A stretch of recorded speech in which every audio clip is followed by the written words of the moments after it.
Oke, selamat malam Pak Widija Suseno, selaku dosen mata kuliah Struktur Baja 2. Pada kesempatan malam hari ini, izinkan saya mempresentasikan presentasi yang untuk tugas 2B, yaitu lentutan dan kolom komposit. Dengan saya sendiri di sini yang ingin mempresentasikan yaitu Christo John Farrell Simbolon dengan NIM 20B10057.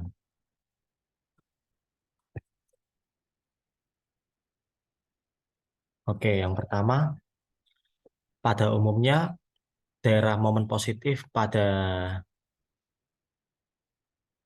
suatu struktur balok menerus dapat desain sebagai suatu komponen struktur komposit, sedangkan daerah momen negatif lebih sering didesain sebagai komponen struktur non-komposit. Namun SNI nomor 31729 tahun 2002 mengizinkan penggunaan sistem komposit ini pada daerah momen negatif. Pada pasal 12.4.2 dinyatakan bahwa penambang komposit dapat didesain untuk memikul momen negatif sejauh hal-hal berikut ini dipenuhi. Yang pertama yaitu balok baja mempunyai penambang kompak yang diberi pengaku memadai. Yang kedua, plat beton dan balok baja diberi di daerah momen negatif harus disatukan dengan penghubung geser.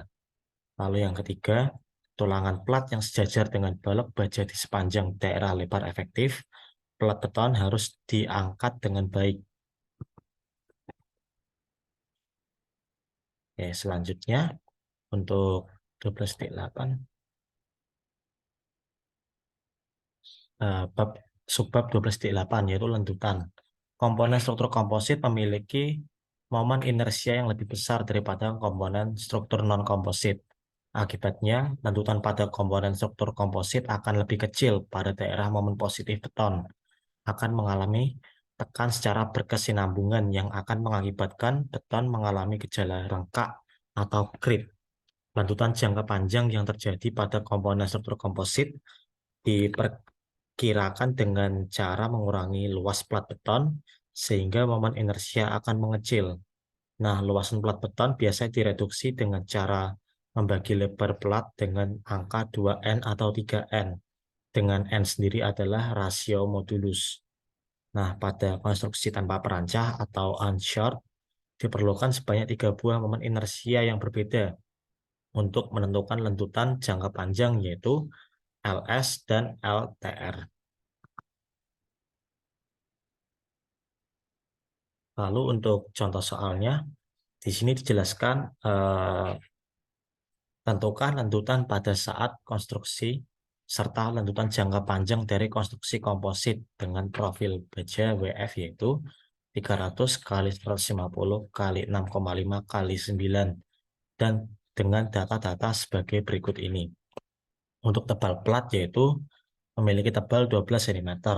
Lalu untuk BE yaitu 225 cm, B0 sama dengan 2,5 meter, FC aksen sebesar 27,5 megapascal, untuk lebarnya sendiri 6 meter, dan nilai NN sendiri adalah 8.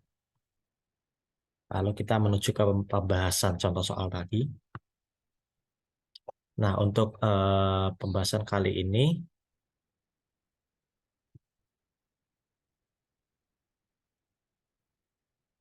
perhitungan beban. Nah, beban mati di sini yaitu dihitungkan sebagai plat beton yaitu sebesar 0,12 dikali 2400 kali 2,5 sehingga nilai ini sendiri mendapatkan nilai 720 kg per meter atau 7,2 Newton milimeter. Lalu untuk begesting memiliki perkalian 20 kali 2,5 sehingga mendapatkan nilai 50 kg atau 0,5 Newton milimeter. Lalu mekanikal 20 kali 2,5 mendapatkan nilai 50 kg per meter atau 0,5 Newton milimeter. Lalu untuk plafon sebesar 70 kg per meter atau 0,7 Newton milimeter. Lalu partisinya ini sendiri memiliki besar 250 kg per meter atau 2,5 Newton milimeter.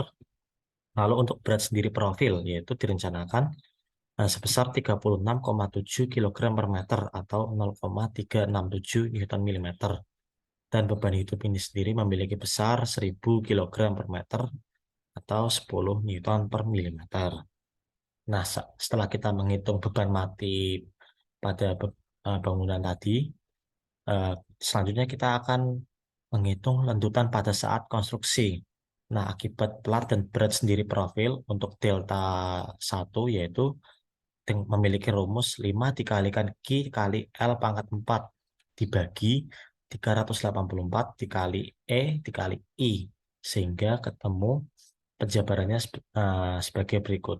5 dikalikan dalam kurung 7,2 ditambah 0,367 kurung tutup dikali 6.000 pangkat 4 dibagi 384 dikali 200.000 dikali 710 kali 10 pangkat 4 sehingga nilai delta satunya sendiri sebesar 8,85 mm. Nah, akibat begisting ini sendiri memiliki rumus yang sama seperti di atasnya tadi. Kita tinggal memasukkan angka-angka yang sudah kita dapatkan, yaitu kita mendapatkan untuk nilai delta 2 ini sendiri sebesar 0,58 mm. Lalu untuk total lanjutan selama konstruksi, eh, delta 1 ditambah delta 2 yaitu sebesar 9,43 mm. Nah, setelah plat beton mengeras, aksi komposit mulai bekerja sehingga momen inersia bertambah menjadi ITR pangkat 3 yang dapat dihitung sebagai berikut. Untuk rumusnya sendiri yaitu BE per N dengan 225 dibagi 8 sama dengan 28,125 cm. Lalu setelah kita menghitung perhitungan sebelumnya tadi, kita akan menghitung untuk penampang dari plat WF 300 ini sendiri. Kita lihat sini memiliki lebar plat sebesar 28,125 cm dengan tebal plat sebesar 12 cm dan ketinggian kolom ini sendiri sebesar 30 cm. Nah, di sini ada pembahasannya sendiri dengan komponen beton WF 300 memiliki A 337,5 untuk plat beton, Y-nya ini sendiri 6, A kali Y 2025, IO-nya ini 4050, D-nya 2,56, IO plus A kali D kuadrat sebesar 6261,84. Lalu untuk WF 300 sendiri memiliki A yaitu 46,78, Y-nya 27, A dikali Y 1263,06, IO sebesar 7210, D-nya ini sendiri sebesar 18,44, lalu untuk IO ini sendiri plus AD sebesar 23.116,77. Dan untuk sigma A ini sendiri memiliki nilai keseluruhan yaitu 384,28. Lalu untuk A dikalikan Y memiliki sigma sebesar 3.288,06. Lalu untuk IO ditambah AD ini memiliki sigma sebesar 29.378,61. Sehingga untuk Y ini memiliki kita ambil dari sigma A kali Y dibagikan dengan sigma A dari ini.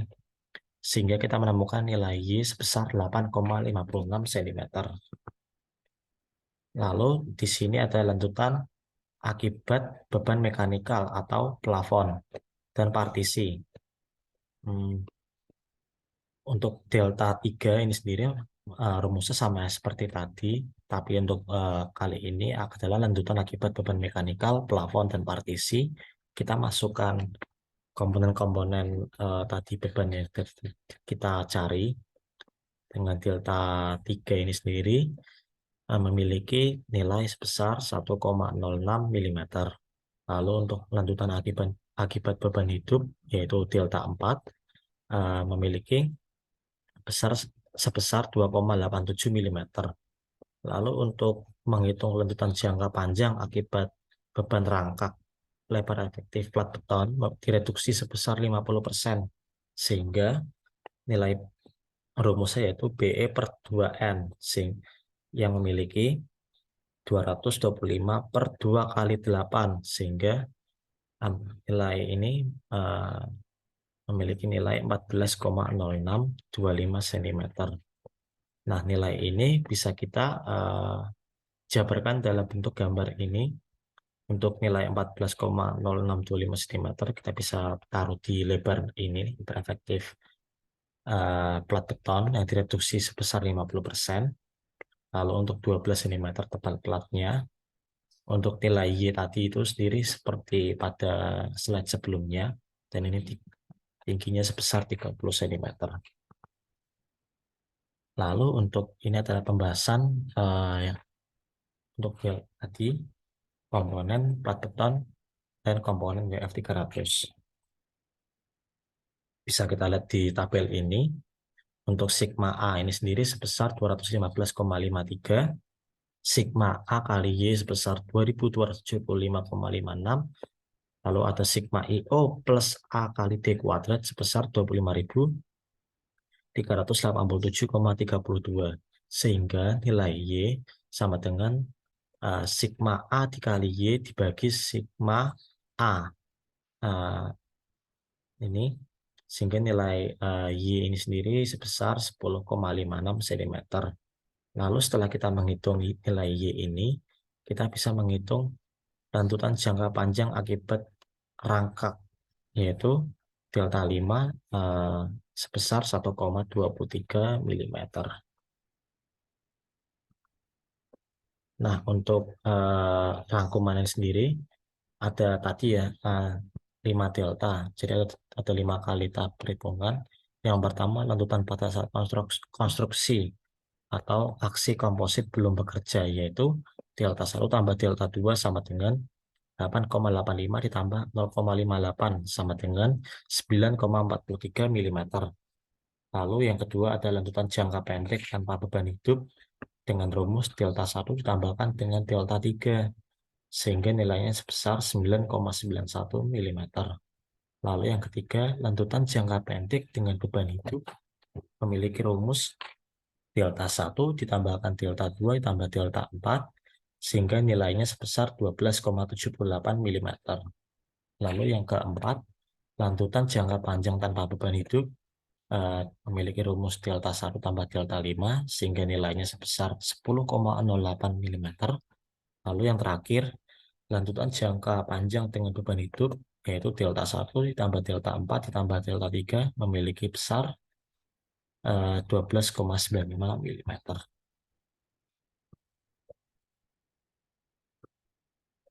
Nah, ini adalah gambar balok tak komposit yang melendut akibat beban. Lalu ada gambar B, yaitu balok komposit yang melendut. Jadi kita bisa lihat perbedaannya, yang melendut dengan tak melendut ini setelah diterimakan beban dengan perbandingan lentutan dan tanpa aksi komposit. Nah, lalu pada slide ini, yaitu 12.10, yaitu menjelaskan tentang kolom komposit. Nah, berdasarkan SNI 03 tahun 1729 tahun 2002 pasal 12, jenis kolom komposit terdiri dari dua macam, yaitu yang pertama ada kolom komposit terbungkus dengan beton, adalah kolom komposit yang terbuat dari profil baja yang diberi selubung beton di sekeliling. Kolom baja berselubung beton. Kolom ini dapat dinamakan kolom komposit inside steel atau concrete encased column. Dengan gambar pertama bisa kita lihat, ini adalah gambar kolom komposit inside steel atau yang berbentuk kotak. Lalu ada gambar dua, yaitu kolom komposit yang inside steel tapi berbentuk bundar. Bisa kita lihat perbedaannya. Lalu yang kedua, yaitu kolom komposit terisi beton, adalah kolom komposit yang terbuat dari penampang baja berongga dan diisi beton di dalamnya, atau kolom baja berisikan beton. Nah, kolom ini dapat dinamakan kolom komposit outside steel atau concrete filled column. Yaitu bisa diproyeksikan dengan gambar ini, gambar 3, yaitu kolom komposit outside steel yang berbentuk kotak. Lalu gambar keempat ini adalah kolom komposit outside steel dengan bentuk bundar. Bisa kita lihat juga perbedaannya kali ini. Next. Nah, untuk kriteria untuk kolom komposit bagi struktur tekan menurut SNI 1729 tahun 2015. Yang pertama, luas penampang profit baja minimal yaitu sebesar 4% dari luas penampang komposit total. Lalu yang kedua, menerus dan sengkang pengikat lateral atau spiral. Bila digunakan pengikat lateral, batang, tulangan nomor 3 atau 10 mm, berspasi maksimum 12 inch. Nah, 305 mm ini adalah jarak dari pusat ke pusat atau batang tulangan nomor 4 13 mm, yang berarti lebih besar harus digunakan spasi maksimum 16 inch atau 406 dari jarak pusat ke pusat. Nah, ini boleh digunakan dengan tulangan kawat ulir atau kawat bilas dengan luas ekivalen. Spasi maksimum dari pengikat lateral tidak boleh melebihi setengah kali dimensi kolom terkecil. Lalu yang ketiga, mutu beton yang digunakan tidak lebih tinggi dari 55 megapascal dan tidak kurang dari 21 megapascal untuk beton normal dan tidak kurang juga dari 28 megapascal untuk beton ringan. Lalu yang keempat, ada tegangan leleh profil dan tulangan baja yang digunakan untuk perhitungan kekuatan komposit. Tidak boleh melebihi 380 megapascal atau FY dan FYR eh, lebih kecil dari sama dengan 380 megapascal. Nah, ini adalah contoh soal 12 di 12. Bisa kita lihat di sini. Ini adalah bentuk kolom kotak dengan panjang kali lebar 50 kali 50 cm, memiliki nilai KL yaitu 3,6 meter, nilai FC 25 MPa, lalu FY ini sendiri sebesar 400 MPa.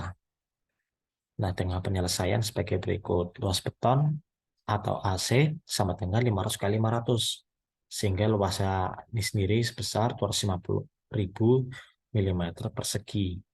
Lalu ada luas profil AS yaitu 11.980 mm persegi.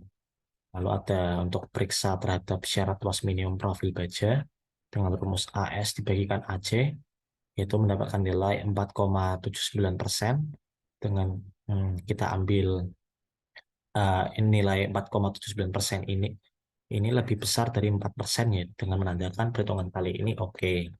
Lalu untuk periksa syarat jarak sengkang atau pengikat lateral, eh, jarak sengkang ini sendiri sebesar 250 mm, yang lebih kecil dari 2 per 3 kali 500, yaitu sebesar 333,3 mm. Dengan periksa syarat jarak sengkang ini, oke juga. Lalu untuk periksa syarat luas tulangan longitudinal, yaitu yang pertama ada jarak tulangan longitudinal, memiliki besaran 378 mm. Lalu luas tulangan longitudinal memiliki nilai 380,13 mm persegi yang lebih besar dari 0,18 dikali 378, sehingga dapatkan nilai 68,04 mm persegi dan perhitungan kali ini oke. Lalu setelah itu kita periksa syarat tulangan lateral. Luas tulangan sengkang ini sendiri memiliki rumus 1/4 dikalikan pi 10 dikali 10 kuadrat. Eh, Sehingga nilainya sendiri sebesar 78,54 mm persegi yang lebih besar dari 0,18 kali 250, sehingga nilainya sebesar 45 mm persegi. Dengan perhitungan kali ini oke. Lalu ada hitung tegangan leleh modifikasi untuk luas total tulangan longitudinal, luas neto beton, dan untuk profil baja yang diberi selubung beton, maka nilai C1 sama dengan 0,7, C2 0,6, dan C3 0,2. Nah, setelah itu kita bisa menghitung nilai FMY.